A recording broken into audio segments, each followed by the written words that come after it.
വെളിപ്പാട് പുസ്തകം 3-ാം അധ്യായത്തിലേക്ക് നമ്മുടെ ശ്രദ്ധയെ കൊണ്ടുവരാം. ആസിയയിലെ 7 സഭകൾ എന്ന പ്രസംഗ പരമ്പരയുടെ അവസാനത്തെ പ്രസംഗം. വെളിപ്പാട് പുസ്തകം 3-ാം അധ്യായം 14 മുതൽ 22 വരെയുള്ള വാക്യങ്ങൾ. Revelations chapter 3 versus 14 through 22. ആരെങ്കിലും ഒരാൾ ശബ്ദമുയർത്തി ഒന്ന് വായിച്ചാലും.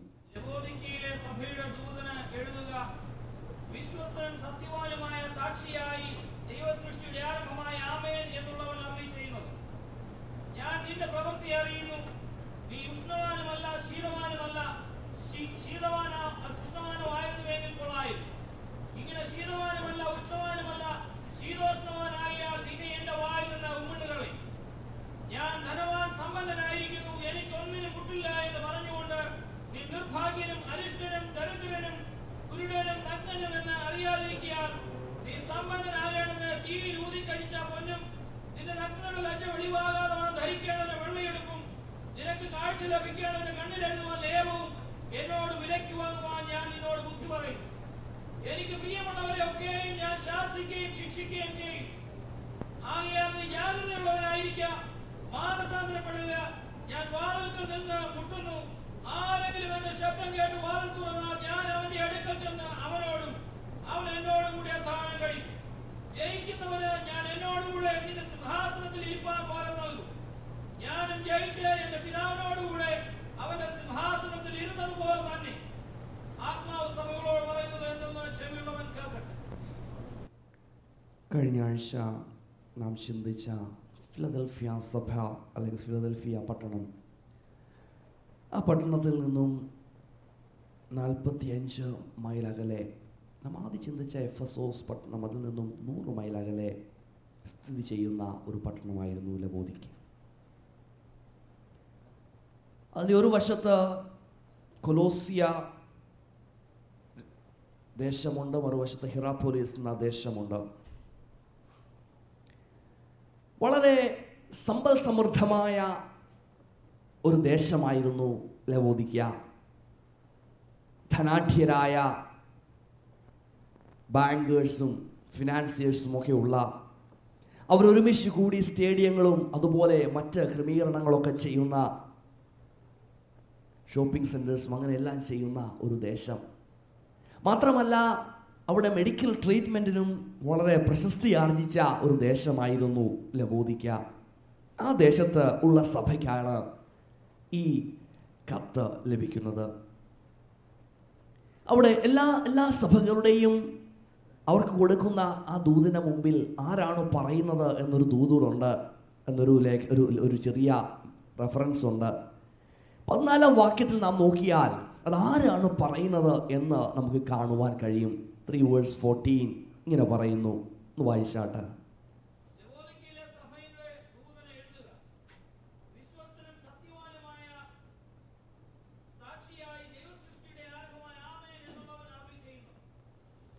മൂന്ന് കാര്യങ്ങളാണ് ക്രിസ്തുവിനെ കുറിച്ച് പറയുന്നത്. 1 ആമേൻ, 2 വിശ്വസ്തനും സത്യവാനും, 3 സർവസൃഷ്ടിയുടെയും ആരംഭം ആയവൻ. ആമേൻ എന്ന വാക്ക് നമുക്ക് വളരെ പരിചിതമുള്ള വാക്കാണ്.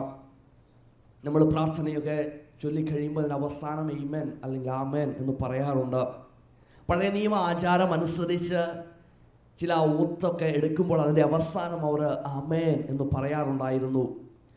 സുവിശേഷങ്ങളിൽ യോഹന്നാന്റെ സുവിശേഷത്തിൽ ഈ പദം 25 പ്രാവശ്യം പറഞ്ഞിട്ടുണ്ട്. സത്യമായും സത്യമായും. ഇതിൻ്റെയൊക്കെ അർത്ഥമെന്ന് പറയുന്നത് സ്റ്റെബിലിറ്റി അല്ലെങ്കിൽ സത്യമായും ഇതിങ്ങനെ ആകട്ടെ എന്നുള്ള ഒരു ആശംസയായിട്ടാണ് പലപ്പോഴും അത് ഉപയോഗിക്കുന്നത്. എന്നാൽ ഈ ആമേൻ എന്ന പദത്തിന് മറ്റൊരു യൂസ് ഉണ്ട്, ഒരു അന്ത്യത്തെക്കുറിച്ച് അത് കാണിക്കുകയാണ്. ഇവിടെ യേശു പറയുക ഞാൻ ആമേൻ എന്നവനാണ് എന്ന് പറഞ്ഞാൽ നാം ഈ പോകുന്ന പോക്ക് എവിടെ വരെ എങ്ങോട്ടാണ് പോകുന്നതെന്ന് അറിയാവുന്നവൻ എന്ന് പറഞ്ഞാൽ നാം ഇങ്ങനെ പോയാൽ എവിടെ ചെന്നെത്തുമെന്ന് നമ്മെക്കുറിച്ച് അറിയാവുന്നവനാണ് ക്രിസ്തു എന്നാണ് ഇതിനകത്ത് നാം പഠിക്കുന്നത്. താൻ പറയുകയാണ് നീ എങ്ങോട്ടാണ് പോകുന്നതെന്ന് എനിക്കറിയാം. 2 സത്യവാനും വിശ്വസ്തനുമായവൻ. എൻ്റെ ഒരു പരിചയത്തിലൊരാൾ നാട്ടിലെ ലാബിൽ വർക്ക് ചെയ്യുന്നുണ്ട്, മെഡിക്കൽ ലാബിൽ വർക്ക് ചെയ്യുന്നുണ്ടായിരുന്നു. ഞാനൊരിക്കൽ ഇങ്ങനെ വർത്തമാനം പറഞ്ഞപ്പോൾ അദ്ദേഹത്തോട് ചോദിച്ചു, നിങ്ങളെങ്ങനെ ഇതൊക്കെ നോക്കുന്നതൊക്കെ എങ്ങനെ ചെയ്യുന്നേ? ഇമ്മീഡിയറ്റ്ലി പുള്ളി പറഞ്ഞൊരു സ്റ്റേറ്റ്മെൻറ്റ് എന്നെ ചിന്തിപ്പിച്ചു. പുള്ളി പറയാ, ഞങ്ങൾ അങ്ങനെ നോക്കത്തൊന്നുമില്ല, ഞങ്ങൾ ചുമ്മാ ഒരു റെക്കോർഡ് അങ്ങ് എഴുതി വിടുമെന്ന്. കൊച്ചി ലാവിലെ ആ കാര്യം പറയുന്നത്. അവർ ടെസ്റ്റും ചെയ്താൽ ചുമ്മാ അങ്ങ് എഴുതി വിടുമെന്ന്. ഇവിടെ അങ്ങ് നടക്കത്തില്ല, പക്ഷെ നാട്ടിൽ ചെയ്ത കാര്യമാണ്. ഒരു വിശ്വസ്തതയോ ഒരു ട്രൂത്ത്ഫുൾനെസ് ഒന്നുമില്ലാത്ത ഒരു ലോകത്താണ് നാം ജീവിക്കുന്നത്. മനുഷ്യരെ നാം വിലയിരുത്തിയാലും പലപ്പോഴും വ്യക്തമായിട്ട് നമുക്ക് വിലയിരുത്താൻ കഴിയാറില്ല. പക്ഷേ നമ്മെ വ്യക്തമായും കാണുന്ന ഒരു ദൈവം, നമ്മെ വളരെ സൂക്ഷ്മമായി കാണുന്ന ഒരു ദൈവം, നമ്മുടെ എല്ലാ ഫോൾസ് അപ്പിയറൻസിനെയും ഉരിഞ്ഞു മാറ്റി, നമ്മുടെ എല്ലാ അഭിനയങ്ങളെയും മാറ്റി നമ്മളെ യഥാർത്ഥമായിട്ട് കാണുന്ന ഒരു ദൈവം. ദൈവം പറയുക, എനിക്കും നിങ്ങൾക്കും നമ്മളെക്കുറിച്ച് എന്തെല്ലാം നോഷൻസ് ഉണ്ടെങ്കിലും ശരി, നിന്നെ വ്യക്തമായിട്ട് കാണുന്ന ഒരു ദൈവത്തെയാണ് നീ കാണുന്നത്. നിന്നെ വ്യക്തമായിട്ട് അറിയുന്ന ഒരു ദൈവമാണ് നിന്നോട് സംസാരിക്കുന്നത്. മൂന്നാമത്, സകല സൃഷ്ടിയുടെയും ആരംഭം. താൻ പറഞ്ഞു വരുന്നത് ആദ്യനായ ദൈവമാണ്. സകലതും ഉളവായപ്പോൾ ഞാനുണ്ടായിരുന്നു, നീ ഉളവാകുമ്പോഴും ഞാനുണ്ടായിരുന്നു, നിന്റെ ആരംഭം മുതൽ അവസാനം വരെയും ഞാൻ കാണുന്നു. ആരംഭം മുതൽ നമ്മെ കാണുന്ന ഒരു ദൈവം. നാം എങ്ങനായിരിക്കുന്നു, നാം എങ്ങനെ ജീവിക്കുന്നു, നമ്മുടെ ജീവിതത്തിൻ്റെ ആ അഭിനയങ്ങളൊക്കെ മാറ്റി യഥാർത്ഥത്തിൽ നാം ആരാണ് എന്നറിയുന്ന ഒരു ദൈവം. മാത്രമല്ല, നാം ഇങ്ങനെ പോയാൽ എവിടെ ചെന്നെത്തുമെന്നും അറിയുന്ന ഒരു ദൈവം. ആ ദൈവത്തിന് എന്നോടും നിങ്ങളോടും ഇന്ന് പകൽക്കാലം ഇതിനകത്തൊരു ദൂത് പറയാനുണ്ട്. ലവോദിക്ക സഭയോട് ആ ദൈവം സംസാരിക്കുകയാ. ആദിയായവൻ, അന്ത്യമായവൻ, സകലത്തെയും വിവേചിച്ചറിയുന്നവൻ. 15-16 വാക്യങ്ങളിലേക്ക് നമുക്ക് കടന്നു വരാം. വേഴ്സസ് 15 and 16 ഇങ്ങനെ വായിക്കുന്നു.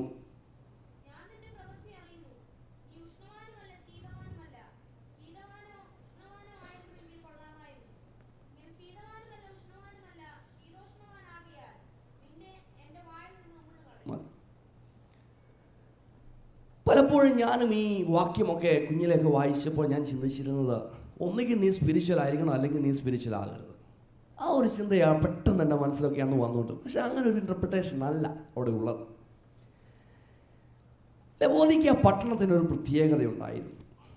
ഞാൻ പറഞ്ഞല്ലോ, കൊലോസിയ ദേശമുണ്ട്, ഹിറാപോലിസ് ദേശമുണ്ട്. ഈ രണ്ട് ദേശങ്ങളുടെയും ഇടയിൽ സ്ഥിതി ചെയ്യുന്ന ഒരു ദേശമായിരുന്നു ലവോദിക്ക.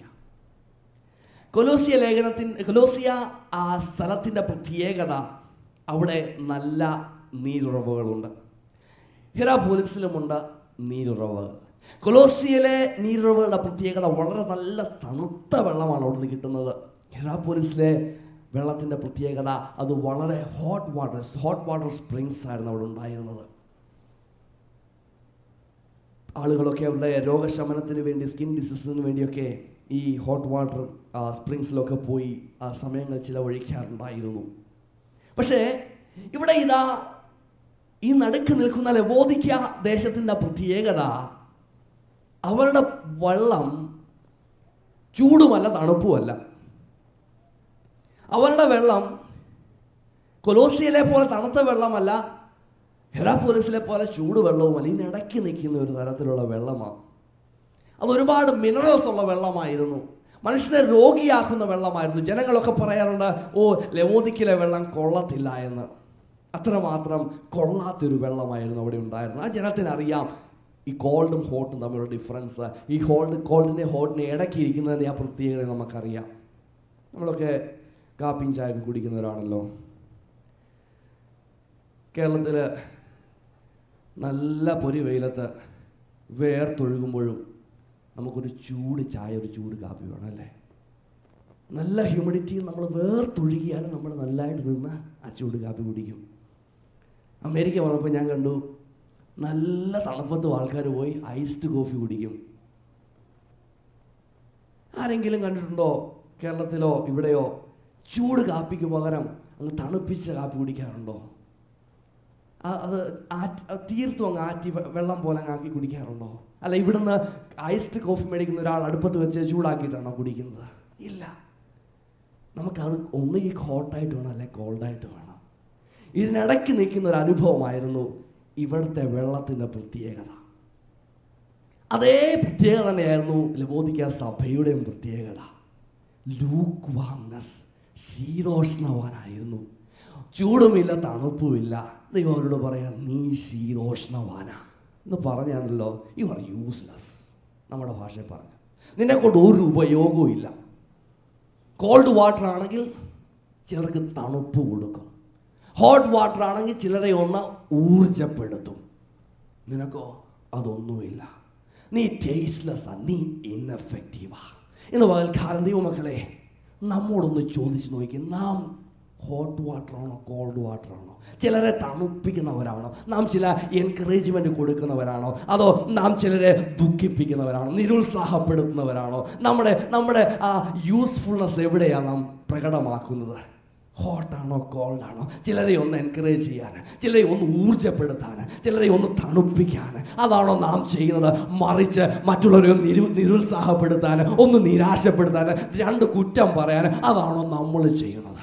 ഇന്ന് പകൽക്കാലം ദൈവത്തിൻ്റെ വചനം നമ്മോട് പറയുക, either you should be cold and hot, never be in the lukewarm situation. ഇന്ന് പകൽക്കാലം നമ്മളെക്കുറിച്ച് ദൈവം ആഗ്രഹിക്കുന്ന ഒരു കാര്യമുണ്ട്. മറ്റുള്ളവരെ തണുപ്പിക്കാൻ, മറ്റുള്ളവർക്ക് ഒരു എൻകറേജ്മെൻ്റ് ആകാൻ, മറ്റുള്ളവരെ പ്രോത്സാഹിപ്പിക്കാൻ, മറ്റുള്ളവരുടെ കുറ്റം പറഞ്ഞ് നിർത്താൻ, ദൈവത്തെ ഉയർത്തുവാൻ, എല്ലാവരെയും സ്നേഹത്തോടെ കാണുവാൻ അവിടുന്ന് നമ്മളെക്കുറിച്ച് ആഗ്രഹിക്കുന്നു. ലവോദിക്ക സഭയോട് പറയുക, നീ ഹോട്ടുമല്ല, നീ കോൾഡുമല്ല, നീ ചൂടുമില്ല, നിനക്ക് തണുപ്പുമില്ല, നീ ഒരു ശീതോഷ്ണവാനായതുകൊണ്ട് ഞാൻ നിന്നെ എടുത്തു കളയും. You are useless. അതാണ് അവരോട് പറയുന്നത്. മാത്രമല്ല, there is not much hope about you. നിന്നെക്കുറിച്ച് വലിയ പ്രതീക്ഷയൊന്നും എനിക്കില്ല. ലൂക്ക് വാംനെസിന്റെ പ്രത്യേകത, ശീതോഷ്ണവാനാണെങ്കിൽ പുരോഗതിക്കുള്ള യാതൊരു സാധ്യതയുമില്ല. ലവോദിക്ക സഭ ഒരു സാറ്റിസ്ഫൈഡ് ചർച്ചാണ്. അവർക്കെല്ലാം സംതൃപ്തി. ഒരു പെയ്ഡ് ഓഫ് ബിൽഡിങ് കാണും, പിന്നെ നല്ല സൺഡേ സ്കൂൾ കാണും, ചിൽഡ്രൻസ് ചർച്ച് കാണും, പിന്നെ 10-25 ഫാമിലിയും കാണും, നല്ല കൊയറും കാണും, നമ്മുടെ പോലെ എല്ലാ ഫെസിലിറ്റീസും കാണും. അവർ സാറ്റിസ്ഫൈഡ്. എത്രയൊക്കെ മതി, ഇങ്ങനെ അങ്ങ് പോയാൽ മതി, ഇനി അടുത്ത 10 വർഷം ഇതുപോലെ അങ്ങ് പോയാൽ മതി. ഒരു പ്രോഗ്രസീവ് ചിന്ത അവർക്കില്ല. ബിക്കോസ് അവരുടെ ലൂക്ക് വാംനെസ് കൊണ്ട്, ആ ശീതോഷ്ണവാന അനുഭവം ഉള്ളത് കൊണ്ട് അവർക്ക് പ്രത്യേകിച്ചൊന്നും കാണാൻ കഴിയുന്നില്ല. ഭാവിയെക്കുറിച്ച് അവർക്ക് യാതൊരു ചിന്തയില്ല. എല്ലാം ഇങ്ങനെ ഹാൻഡ് കഫ്ഡായിട്ട് ഇങ്ങനെ ഓരോ ദിവസവും തള്ളി തള്ളി തള്ളി കൊണ്ടുപോവുക, ആ ഒരു അനുഭവമാണ്. ആത്മാവരോട് പറഞ്ഞ്, ഈ ശീതോഷ്ണവാന. ഇന്ന് പകൽക്കാലം നമ്മളെക്കുറിച്ചും ഇതുപോലെ ദൈവം പറയാ, നീ ഇങ്ങനെ ഒരു ലെവലിൽ പോയാൽ നിനക്ക് വലിയ പ്രതീക്ഷയൊന്നുമില്ല കേട്ടോ. ഇങ്ങനെ ഞാനും നിങ്ങളും അങ്ങനെ അങ്ങ് പോയാൽ, തട്ടിക്കൂട്ടിയുള്ള പരിപാടിയും കൊണ്ട് പോയാൽ വലിയ പ്രതീക്ഷയൊന്നുമില്ല. ഇന്ന് പകൽക്കാലം either നീ ഹോട്ടാകണം അല്ലെങ്കിൽ കോൾഡ് ആകണം, എങ്കിൽ നിനക്കൊരു പ്രോഗ്രസ് ഉണ്ട്, നിനക്കൊരു ഭാവിയുണ്ട്. ഒന്നുകിൽ നീ ഇടത്തോട്ട് പോകണം അല്ലെ വലത്തോട്ട് പോകണം. ഈ ലെവലിൽ നിന്നാൽ നിനക്കൊരു ഭാവിയില്ല. യേശു എന്താ പറയുന്നത്? You are lukewarm. And you are making me sick. ഞാൻ പറഞ്ഞില്ലേ, ആ ലവോദിക്കയിലെ വെള്ളത്തിൻ്റെ പ്രത്യേകത അത് അനേകരെ ആ മിനറൽസിൻ്റെ കണ്ടന്റ് കൂടുതലുള്ളതുകൊണ്ട് അനേകരെ രോഗികൾ പോലും ആക്കിയിരുന്നു. അതന്നെ യേശു പറയുന്നത്, യു ആർ മേക്കിംഗ് മീ സിക്ക്. അതെൻ്റെ വായിലോട്ട് വന്നിട്ട് എനിക്ക് തുപ്പാൻ തോന്നുകയാ. അത് തന്നെ അവിടെ പറയുന്നത്. എനിക്ക് നിന്നെക്കുറിച്ചൊരു ഉപയോഗമില്ല, വലിയ പ്രതീക്ഷയും ഞാൻ കാണുന്നില്ല, ഞാൻ നിന്നെ തുപ്പിക്കളയാൻ പോകുന്നു. പകൽക്കാലം നമ്മുടെ നാഥൻ, നമ്മുടെ യജമാനൻ, നമ്മുടെ കർത്താവ് നമ്മെക്കുറിച്ച് എന്താ പറയുന്നത്? വായിൽ കയറ്റിപ്പോയി ഇനി തുപ്പാനുള്ള പരിപാടിയിലാണോ? പലപ്പോഴും നമ്മൾ ദൈവത്തെ സിക്കാക്കുന്നവരാണോ? ഒരിക്കലും ഒരു ഓർക്കസ്ട്രയിൽ അതിൻ്റെ ഓർക്കസ്ട്ര നടത്തുന്നയാൾ ഏറ്റവും നല്ല നിലയിൽ ഇവരെല്ലാം ഓർഗനൈസ് ചെയ്ത് കൊണ്ടുപോകണമെന്നൊക്കെ ചിന്തിച്ച് ഒരു വലിയ കോൺസേർട്ടിന് വേണ്ടി ഇങ്ങനെ ഒരുങ്ങിക്കൊണ്ടിരിക്കുക. എല്ലാ ദിവസവും പ്രാക്ടീസ് വയ്ക്കും. ആരും എല്ലാ ദിവസവും ഷോ അപ്പ് ചെയ്തില്ല. അവസാനം ലാസ്റ്റ് ദിവസം പകൽ പ്രാക്ടീസ് ചെയ്ത്, അന്ന് വൈകിട്ടാണ് കോൺസേർട്ട്. പകൽ പ്രാക്ടീസ് ചെയ്തുകൊണ്ടിരുന്നപ്പോൾ പുള്ളി പറഞ്ഞു, I want to thank the violinist. എല്ലാ ദിവസവും പുള്ളി വരുമായിരുന്നു. ഇമ്മീഡിയറ്റ്ലി വയലിനിസ്റ്റ് പറയുക, ബ്രദറെ എനിക്ക് ഇന്ന് വൈകിട്ടത്തെ കൺസേർട്ടിന് വരാൻ പറ്റത്തില്ല. You are making me sick. 16-ാം വാക്യം എന്തോ പറയുന്നത്? വായിച്ചാട്ട.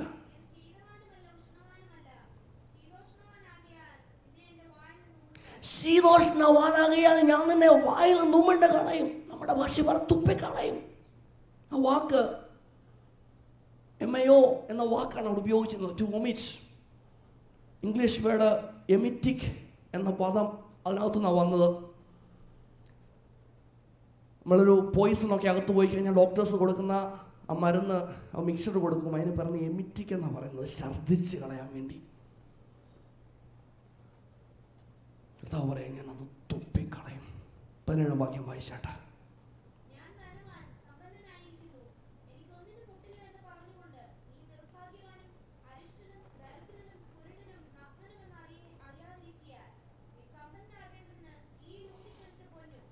മതി. താൻ പറയുകയാണ് വിശ്വസ്തനും സത്യവാനുമായ ദൈവമാണ് അവർ, അല്ലെങ്കിൽ വ്യക്തമായിട്ടും ഇവാലുവേറ്റ് ചെയ്യുന്ന ദൈവമാണ് താൻ. അവരെ വിലയിരുത്തിയിട്ട് പറയുകയാണ്, നീ പറയുന്നു യു ആർ റിച്ച്, നീ ധനവാനാണ്, നീ പറയുന്നു നിനക്ക് ഒത്തിരി വെൽത്ത് ഉണ്ട്, യു ആർ പ്രോസ്പേർഡ്, നിനക്കൊന്നിനും കുറവില്ല എന്ന് നീ പറയുന്നു. ലവോദിക്ക ദേശത്തിൻ്റെ പ്രത്യേകത തന്നെയായിരുന്നു. AD 1-ാം നൂറ്റാണ്ടിൽ ലവോദിക്കയിൽ വലിയ ഒരു ഭൂകമ്പം ഉണ്ടായി. റോമൻ ഗവൺമെൻറ് പറഞ്ഞ് ഞങ്ങൾ ഹെൽപ്പ് ചെയ്യാം. ലവോദിക്കക്കാർ പറഞ്ഞു വേണ്ട, ഞങ്ങൾ ധനവാന്മാർ, ഞങ്ങൾക്ക് ഇതിനെ മാനേജ് ചെയ്യാം. പട്ടണം മുഴുവൻ തകർന്നു കഴിയുമ്പോഴും അവർ പറയുകയാണ് ഇല്ല, ഞങ്ങൾ ചെയ്തോളാം, we don't need anybody's help. ചരിത്രം മുഴുവൻ പരിശോധിച്ചാൽ ഒരു കാര്യം നമുക്ക് മനസ്സിലാക്കുവാൻ കഴിയും. അതാണ് സംസ്കാരത്തിൻ്റെ ആ പേഴ്സണാലിറ്റി, ആ വ്യക്തിത്വം സഭകളിൽ കടന്നുകൂടാറുണ്ട്. അതേ സംസ്കാരം, ഞങ്ങൾ ധനവാന്മാരെന്ന സംസ്കാരം ഈ സഭയിലും കടന്നുകൂടി. അവർ ചിന്തിക്കുകയാണ് ഞങ്ങൾ മഹാന്മാർ, ഞങ്ങൾ ശ്രേഷ്ഠന്മാർ. അവർ ചിന്തിക്കുകയാണ് ഞങ്ങൾക്ക് വെൽത്ത് ഉള്ളത് കൊണ്ട് ഞങ്ങൾ ശ്രേഷ്ഠന്മാരാണ്, ദൈവത്തിൻ്റെ എല്ലാ അനുഗ്രഹങ്ങളും ഞങ്ങൾക്കുണ്ട്, ഞങ്ങൾക്ക് ഞങ്ങളെക്കുറിച്ചൊരു ഉറപ്പുണ്ട്, ഞങ്ങൾക്കെല്ലാം മാനേജ് ചെയ്യുവാനുള്ള കരുത്തുണ്ട് എന്ന് പറഞ്ഞ് ദൈവത്തിൽ നിന്നും ആശ്രയം മാറ്റി തങ്ങളിൽ തന്നെ ആശ്രയിക്കുന്ന ഒരു സഭ. ദൈവരോട് പറയും യു ആർ റിച്ച്, നീ വിചാരിക്കും നീ ധനവാനാ, നീ വിചാരിക്കും നിനക്ക് ഒത്തിരി പണമുണ്ട്, നിനക്ക് ഒത്തിരി സമ്പത്തുണ്ട്, നിനക്കൊന്നും വേണ്ട. പക്ഷെ ഞാൻ നിന്നെ മറ്റൊരു നിലയിലാണ് കാണുന്നത്. ഒരിക്കലൊരു പെൺകുട്ടി ഒരു പാസ്റ്റർ അടുക്കൽ ചെന്നു. പാസ്റ്ററോട് പറഞ്ഞു എനിക്കൊരു പാപം, എൻ്റെ ജീവിതത്തിൽ ഒരു പാപമുണ്ട്. സൺഡേ വന്നിരിക്കുമ്പോൾ ഞാൻ എപ്പോഴും ചിന്തിക്കും ഇവിടുത്തെ ഏറ്റവും സുന്ദരിയായ വ്യക്തി ഞാനാണ്. ഞാൻ അങ്ങ് ചിന്തിച്ചു പോവുക. പാസ്റ്റർ പറഞ്ഞു don't worry, it is not a sin, it is a horrible mistake. നീ ചിന്തിക്കുന്ന നീ സുന്ദരിയാണ്, അത് മിസ്റ്റേക്ക്. നീ സുന്ദരിയൊന്നുമല്ല, എന്നെക്കാൾ സുന്ദരിമാരിവിടെ ഉണ്ട്. അത് തന്നെ യേശു ഇവിടെ പറയുന്നതാ. നീ ചിന്തിക്കുന്നു നീ ധനവാനാ, നീ ചിന്തിക്കുന്നു നിനക്കെല്ലാം ഉണ്ട്, നീ ചിന്തിക്കുന്നു നിനക്ക് മറ്റാരുടെയും ആവശ്യമില്ല, നീ കോൺഫിഡൻ്റ് ആയിട്ട് മുമ്പോട്ട് പോവുക. പക്ഷേ ഞാൻ പറയുന്നു നീ ദരിദ്രനാ, ഞാൻ പറയുന്നു നീ നഗ്നനാ, ഞാൻ പറയുന്നു നീ അന്ധനാ. ലവോദിക്ക സഭയോട് ദൈവം പറയുന്ന ആ ചിത്രം ഒന്നുകൂടെ ആ വാക്യം ഒന്ന് വായിച്ചാട്ട്.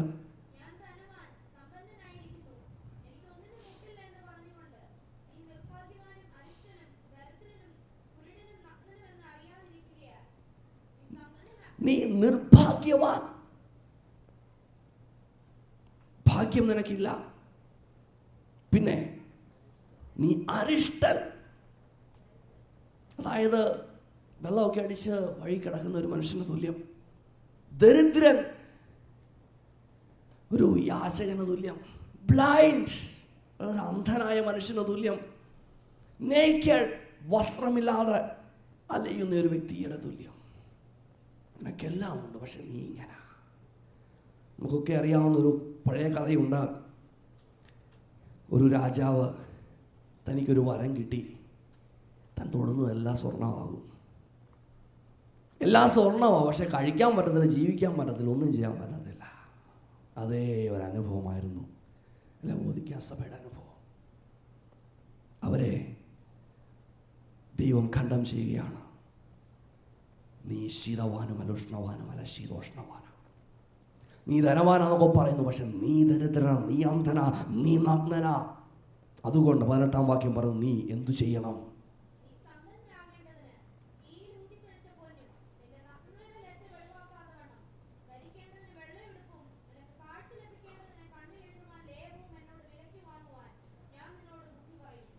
പറയുക, നീ ഒരു വില കൊടുക്കണം. നീ ഒരു വില കൊടുക്കണം. എന്തോ വിലയാ കൊടുക്കേണ്ടത്? ഒന്നാമത് പറയുക, നീ പോയി സ്വർണം മേടിക്കണം. ലവോദിക്ക വളരെ ബാങ്കിങ്ങിൽ വളരെ പ്രശസ്തമായി നിന്ന ഒരു ദേശമായിരുന്നു. അവിടെ ആൾക്കാർ ഏറ്റവും നല്ല പ്യൂരിഫൈഡ് ഗോൾഡ് അവിടെ അവർ സൂക്ഷിച്ച് ശേഖരിച്ച് വെക്കുമായിരുന്നു, ഒരു ഇൻവെസ്റ്റ്മെൻ്റ് ആയിട്ട്. ധനമുള്ള സ്വർണമുള്ള ഒരു ദേശം. ദൈവം പറയാം, നീ പോയി മേടിക്കണം. ബാങ്കേഴ്സിൻ്റെ അടുക്കുന്ന മേടിക്കാനല്ല പറഞ്ഞു, നീ എന്നോട് മേടിക്കണം എന്ന് പറഞ്ഞാൽ ഇവിടുത്തെ ഇൻവെസ്റ്റ്മെൻ്റ് ഒന്നുമല്ല, വേളിലൊരു ഇൻവെസ്റ്റ്മെൻറ്റ് നിനക്ക് വേണം. ഇവിടെ നീ എത്ര ഇൻവെസ്റ്റ് ചെയ്താലും നീ ദരിദ്രനാ. മേളിൽ ചെല്ലുമ്പോൾ രാവിലെ പറഞ്ഞതുപോലെ നിന്നെ ഇവാലുവേറ്റ് ചെയ്യുന്ന ഒരു നിമിഷം കൊണ്ട് അവിടെ എല്ലാ ഷൂന്ന് പോയെങ്കിൽ തീർന്നു. നീ മേളിലൊരു ഇൻവെസ്റ്റ്മെന്റ് ചെയ്യണം. നീ വില കൊടുത്തേ പറ്റത്തുള്ളൂ. വില കൊടുക്കാത്ത, കോസ്റ്റ്ലി അല്ലാത്ത, അല്ലെങ്കിൽ കത്തിപ്പോകുന്ന, അല്ലെങ്കിൽ ചീപ്പായിട്ടുള്ള ഒരു ഓഫറിങ് അല്ല എനിക്ക് വേണ്ടിയത്. എനിക്ക് നീ എന്നിൽ നിന്നും സ്വർണം മേടിക്കണം, അല്ലെങ്കിൽ ദൈവത്തിൽ നിന്നും ചേർന്ന് മേടിച്ചേ പറ്റത്തുള്ളൂ. ഒരു വില കൊടുത്തേ പറ്റത്തുള്ളൂ.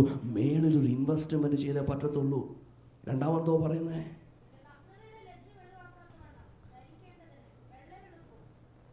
നീ വെള്ളയുടുപ്പ് മേടിക്കണം. നീ ചിന്തിക്കും നിനക്ക് എല്ലാം നല്ല ഏറ്റവും ബെസ്റ്റായിട്ടുള്ള അറ്റയറൊക്കെ ഉണ്ടെന്ന, പക്ഷേ സ്പിരിച്വലി യു ആർ നേക്കഡ്. ആത്മീകമായിട്ട് പറഞ്ഞാൽ നീ നഗ്നനാ. നീ നഗ്നത മറയ്ക്കുവാൻ നീ വസ്ത്രം മേടിക്കണം. വെള്ളയുടുപ്പ് അവിടെ അല്പം വ്യക്തമായിട്ട് പറയുന്നുണ്ട്. അവിടുത്തെ ദേശത്ത് അവർ കൂടുതലും കറുത്ത വസ്ത്രങ്ങളായിരുന്നു ധരിച്ചിരുന്നത്. അവരോട് പറയുക, കുഞ്ഞുങ്ങളെ, നിങ്ങൾ കറുത്ത വസ്ത്രം ദേശക്കാരൊക്കെ ഇടുമ്പോൾ എനിക്ക് നിങ്ങളെക്കുറിച്ചുള്ള ആഗ്രഹം, നിങ്ങൾ വെള്ള വസ്ത്രം ഇടണം എന്ന് പറഞ്ഞാൽ, വെള്ള ഇതെല്ലാം നിങ്ങൾ പ്രത്യക്ഷമായിട്ട് എടുക്കരുത്, പക്ഷെ യഥാർത്ഥത്തിൽ താൻ മീൻ ചെയ്യുന്നത് നീ ലോകത്തിലെ ആ ഫ്ലോയിൽ പോലെ അവരിൽ നിന്ന് വ്യത്യസ്തനായിട്ട് നീ നിൽക്കണം. ലോകക്കാരെ പോലെ നീ പോകാനല്ല, ലോകക്കാരിൽ നിന്ന് വ്യത്യസ്തനായിട്ട് നീ നിൽക്കണം. നീ വെള്ളയുടുപ്പ് വാങ്ങണമെന്ന് പറഞ്ഞാൽ നീ ദൈവത്തിൻ്റെ മുൻപാകെ വ്യത്യസ്തന, ലോകത്തിൻ്റെ മുൻപാകെ ലോകക്കാരിൽ നിന്നും വ്യത്യസ്തനായിട്ട് നീ ജീവിക്കണം. മൂന്നാമത് എന്തോ മേടിക്കാനാണ് പറയുന്നത്? കണ്ണിലെഴുതാൻ ലേപവും നീ എന്നോട് വിലയ്ക്ക് വാങ്ങണം. ഞാൻ പറഞ്ഞു, മെഡിക്കൽ ഫീൽഡിൽ അന്നത്തെ കാലത്ത് പ്രശസ്തി ആർജിച്ച കണ്ണ് ചികിത്സാ കേന്ദ്രങ്ങൾ, അല്ലെങ്കിൽ കണ്ണ് ചികിത്സയ്ക്കുള്ള ആ ലേപങ്ങളൊക്കെ വിൽക്കുന്ന സ്ഥലമായിരുന്നു, ഉണ്ടാക്കുന്ന സ്ഥലമായിരുന്നു ലവോദിക്ക. അവരോട് പറയുക, നിന്റെ ഫിസിക്കൽ ബ്ലൈൻഡ്നെസ് ഒന്നും നിനക്കില്ല, പക്ഷേ സ്പിരിച്വലി നീ ബ്ലൈൻഡാ. മുമ്പോട്ട് നിനക്ക് കാണാൻ കഴിയുന്നില്ല. നിന്റെ ആത്മീക കണ്ണ് കുരുടായിട്ടിരിക്കുക. ഒരു ഭാവിയെക്കുറിച്ച് സഭയെ നീ കാണുന്നില്ല. ഇന്ന് പകൽക്കാലം നിന്റെ കണ്ണൊന്ന് തുറന്ന് നിന്റെ ഭാവിയെക്കുറിച്ച് നീ അറിയണമെന്നുണ്ടെങ്കിൽ ദൈവത്തിൻ്റെ സന്നിധിയിൽ നീ വില കൊടുക്കാൻ തയ്യാറാകണം. വളരെ ശക്തമായിട്ടും ദൈവത്തിൻ്റെ ആത്മാവരോട് ഇടപെടുകയായിരുന്നു. അവർ ചിന്തിച്ചു, അവരുടെ പണം, അവരുടെ പ്രശസ്തി, അവർക്കുള്ളതൊക്കെ പ്രശ്നം തീർക്കുമെന്ന്. പക്ഷെ ദൈവം പറയുക, ഇല്ല, നീ എൻ്റെ രീതിയിൽ വന്നാൽ ഡിവൈൻ വേയിലെ പ്രശ്നം തീരത്തുള്ളൂ. The solution is not in a human way. മാനുഷികമായിട്ട് നിനക്കും എനിക്കും പല വട്ടക്കൂട്ടങ്ങൾ തട്ടിക്കൂട്ടാം, പക്ഷേ ദൈവത്തിൻ്റെ പ്ലാൻ എന്ന് പറയുന്നത് ദൈവികമായ നിലയിൽ ഒരു പരിഹാരം ഉണ്ടാകണമെങ്കിൽ ദൈവത്തിൻ്റെ സന്നിധിയിൽ ഞാനും നീയും വില കൊടുക്കണം. നിന്റെ പ്രയോറിറ്റീസും സെക്യൂരിറ്റീസും ഈ ടെമ്പററിയിൽ നിന്ന് മാറ്റി ക്രിസ്തുവിലേക്കും സ്വർഗത്തിലേക്കും നീ ഒന്ന് തിരിക്കണം. ഇനി 19-ാം വാക്യം വരുമ്പോൾ താൻ പറയുക, ഞാൻ ഇതൊക്കെ പറയുന്നത് എനിക്ക് നിന്നോട് സ്നേഹം ഉണ്ടായിട്ടാ. എൻ്റെ ആഗ്രഹം നീ മാനസാന്തരപ്പെടണം. നീ മടങ്ങി വരണം, അത് ഞാൻ ആഗ്രഹിക്കുന്നു. മുമ്പോട്ട് 20-ാം വാക്യം.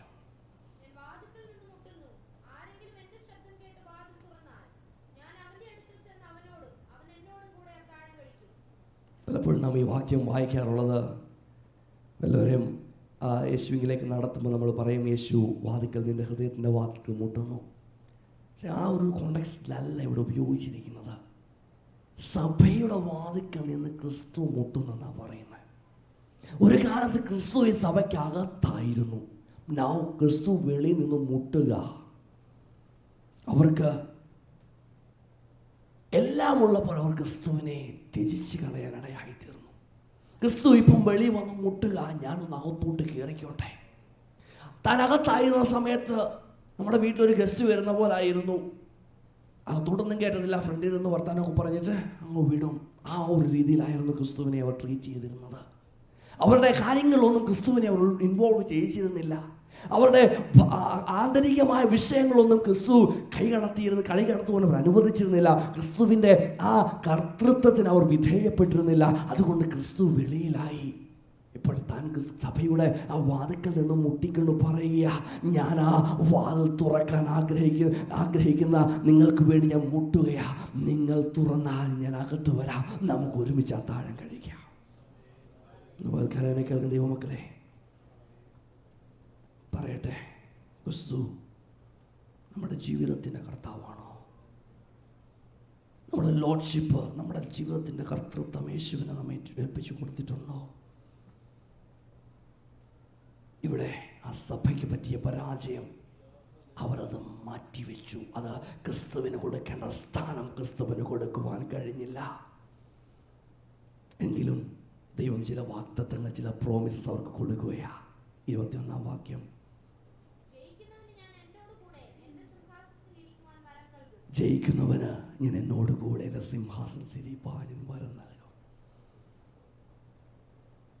ഞാൻ പറയുക, നിങ്ങൾ എൻ്റെ കൂടെ വരുമെന്നല്ല, മേഘങ്ങളിൽ കർത്താവിനോടൊപ്പം എടുക്കപ്പെടുമെന്ന് മാത്രമല്ല, എൻ്റെ സിംഹാസനത്തിൽ എന്നോട് കൂടെ ഇരുന്ന് റൂൾ ചെയ്യുവാൻ ഞാൻ അധികാരം തരും. എത്ര ശ്രേഷ്ഠകരമായൊരു പ്രോമിസ്. ഞാനിവിടെ എൻ്റെ വാക്കുകളെ ഉപസ്മരിക്കട്ടെ. യേശുവോട് പറയുക, നിങ്ങൾ മനസ്സാന്തരപ്പെടാം. യേശുവോട് പറയുക, നിങ്ങളൊരു വില കൊടുക്കാൻ തയ്യാറാകാം. പക്ഷേ ഒരു കാര്യം, നിങ്ങൾ വില കൊടുക്കാൻ തയ്യാറായാൽ you may be isolated in this world. ലോകത്തിൽ നിങ്ങൾ തള്ളപ്പെടുന്നിരിക്കും. നിങ്ങൾ വില കൊടുക്കുവാൻ തയ്യാറായാൽ ലോകം നിങ്ങളെ തിരിച്ചെന്നിരിക്കും. നിങ്ങൾ വില കൊടുക്കുവാൻ തയ്യാറായാൽ നിങ്ങൾ മാനിക്കപ്പെട്ടില്ല എന്നിരിക്കും. പക്ഷേ നിങ്ങൾ വില കൊടുക്കണം. ഹെൻറി മോറിസൺ എന്ന് പറയുന്ന ഒരു മിഷണറി ആഫ്രിക്കയിൽ തൻ്റെ മിഷണറി പ്രേക്ഷിത പ്രവർത്തനങ്ങൾക്ക് ശേഷം മടങ്ങി താൻ ന്യൂയോർക്കിലേക്ക് വരുമ്പോൾ വലിയ ആരവാരത്തോടെയാണ് താൻ കടന്നു വന്ന കപ്പലിനെ സ്വീകരിക്കാൻ. താൻ വിചാരിച്ചു, ഇത്രയും ആളുകൾ എന്നെ സ്വീകരിക്കാൻ വന്നില്ല. തിയോഡർ റൂസ്വെൽറ്റ് എന്ന് പറയുന്ന പ്രസിഡന്റ് ആ സമയത്ത് ആ കപ്പലിലുണ്ടായിരുന്നു. അദ്ദേഹത്തെ സ്വീകരിക്കാൻ വന്നത്. അദ്ദേഹം ചിന്തിച്ചു, ആൾക്കാരൊക്കെ അദ്ദേഹത്തെ സ്വീകരിച്ചുകൊണ്ട് പോകുമ്പോൾ താൻ മനസ്സിൽ വേദനിച്ചു, എന്നെ ഒന്ന് സ്വീകരിക്കാൻ, എന്നെ ഒന്ന് വിഷ് ചെയ്യാൻ പോലും ആരും ഇല്ലല്ലോ. 40 വർഷങ്ങൾ ആഫ്രിക്കയുടെ മിഷണറി മണ്ണിൽ, ആഫ്രിക്കയുടെ നരഭോജികളുടെ ഇടയിൽ വർക്ക് ചെയ്തിട്ട് തിരിച്ചു വരുമ്പോൾ എന്നെ സ്വീകരിക്കാൻ ഒരു വ്യക്തി പോലും ഇല്ലല്ലോ. ദുഃഖത്തോടെ താൻ ആ കപ്പലിൽ നിന്നും വെളിയിലേക്ക് ഇറങ്ങി വരുമ്പോൾ ദൈവത്തിൻ്റെ ആത്മാവ് ഇങ്ങനെ പറഞ്ഞു, ഹെൻറി, നീ വറിയാകണ്ട, നിൻ്റെ വീട്ടിൽ ഇതുവരെ നീ എത്തിയിട്ടില്ല. ഒരു വിഷൻ ഇങ്ങനെ കണ്ടു. ആഫ്രിക്കക്കാർ അനേകർ സ്വർഗത്തിൽ നിന്ന് തന്നെ വെൽക്കം ചെയ്യുന്ന ഒരു കാഴ്ച. ദൈവത്തിൻ്റെ ആത്മാവ് എന്നോട് പറയാ, you are not home yet, don't worry. നിന്നെ നോക്കി നിൽക്കുന്ന ഒരു വലിയ പുരുഷാരമുണ്ട്. Remember, Christ is waiting for you, a multitude is waiting for you. ഇന്ന് പകൽക്കാലം ദൈവത്തിന് നമ്മോടും പറയാനുള്ളത്, മുൻപിലൊന്ന് നമുക്ക് വേണ്ടി വെച്ചിട്ടുണ്ട്. പക്ഷെ അതിലേക്ക് എത്തണമെന്നുണ്ടെങ്കിൽ ഒരു വില കൊടുക്കണം. അല്പ ഹാർഡാ, still you and I have to pay the price. ഒരു നിമിഷം നമ്മുടെ കണ്ണുകളെ അടയ്ക്കാം. നമ്മെ തന്നെ ദിവസത്തിൽ നിന്നും താഴ്ത്താം. ദൈവമേ, എന്നെക്കുറിച്ച് അങ്ങ് എന്താ ആഗ്രഹിക്കുന്നോ അതൊന്നായി തീരുവാൻ സഹായിക്കണമേ. എൻ്റെ കണ്ണുകളെ ഒന്ന് തുറക്കണം.